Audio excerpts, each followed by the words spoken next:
శ్రమ ఫలించింది. హోరు వానతో గోదావరిలో నీటిమట్టం పెరిగి ఉదయం నుంచి అవాంతరాలు ఎదురైనా పట్టు వీడకుండా ఆయన బృంద సభ్యులు శ్రమించారు. విశాఖ నుంచి వచ్చిన డైవర్లు పలుసార్లు నదీ గర్భంలోకి వెళ్లి పరిస్థితిని పరిశీలించారు. ఇసుక పేరుకుపోయిన బోటుకు రోపులు బిగించారు.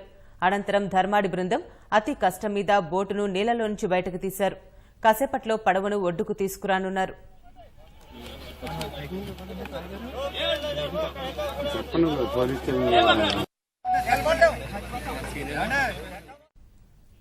గత నెల 15న తూర్పుగోదావరి జిల్లా కచ్చులూరు వద్ద బోటు బోల్తా పడింది. అప్పటి నుంచి నదిలో ఉండిపోయిన బోటును వెలికి తీసేందుకు 38 రోజుల సమయం పట్టింది. గోదావరి నది ఉధృతి, తెరిపినివ్వని వానలు రాయల్ వశిష్ట బోట్ బయటకు తేవడానికి ఆది నుంచి ఆటంకంగా మారాయి. ఫలితంగా ఈ బాధ్యతను తూర్పుగోదావరి జిల్లాకు చెందిన మత్స్యకారుడు ధర్మాడి సత్యం బృందానికి ప్రభుత్వం అప్పగించింది. సంప్రదాయ పద్దతుల్లో బోటును వెలికి తీసేందుకు ధర్మాడి సహచరులు గత కొద్ది రోజులుగా తీవ్రంగా శ్రమించారు. తాళ్లకు లంగర్లను కట్టి నదిలోకి వదిలి క్రేన్ల సాయంతో బోటును పైకి లాగేందుకు విశ్వ ప్రయత్నాలు చేశారు. అయినా చెప్పుకోదగ్గ ఫలితం దక్కలేదు. ఆదివారం విశాఖ నుంచి స్కూబా డైవర్లను రప్పించి వ్యూహాలు రచించారు. వారిని నదిలోకి పంపి బోటుకు తాళ్లు బిగించి పలు దఫాలు ఒడ్డుకు లాక్కుని రావాలని చూశారు.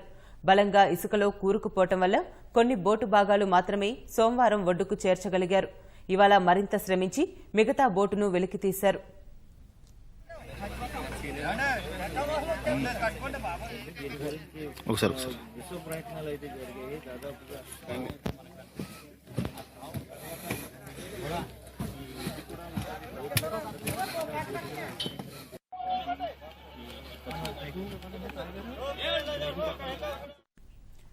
ప్రమాద సమయంలో బోటులో ప్రయాణిస్తున్న 26 మంది ప్రాణాలతో ఒడ్డుకు చేరారు.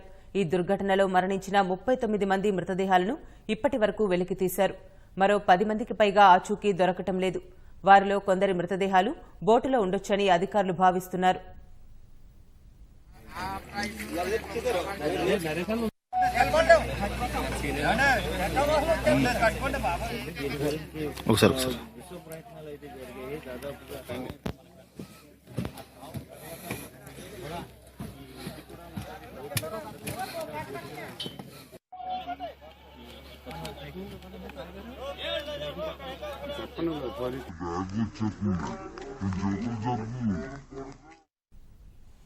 తూర్పుగోదావరి జిల్లా కచ్చులూరు వద్ద గోదావరిలో బోల్తా పడిన రాయల్ వశిష్ట బోట్ ఎట్టకేలకు బయటపడింది.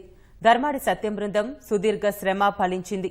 హోరు వానతో గోదావరిలో నీటిమట్టం పెరిగి ఉదయం నుంచి అవాంతరాలు ఎదురైనా పట్టు వీడవకుండా ఆయన బృంద సభ్యులు శ్రమించారు. విశాఖ నుంచి వచ్చిన డైవర్లు పలుసార్లు నదీ గర్భంలోకి వెళ్లి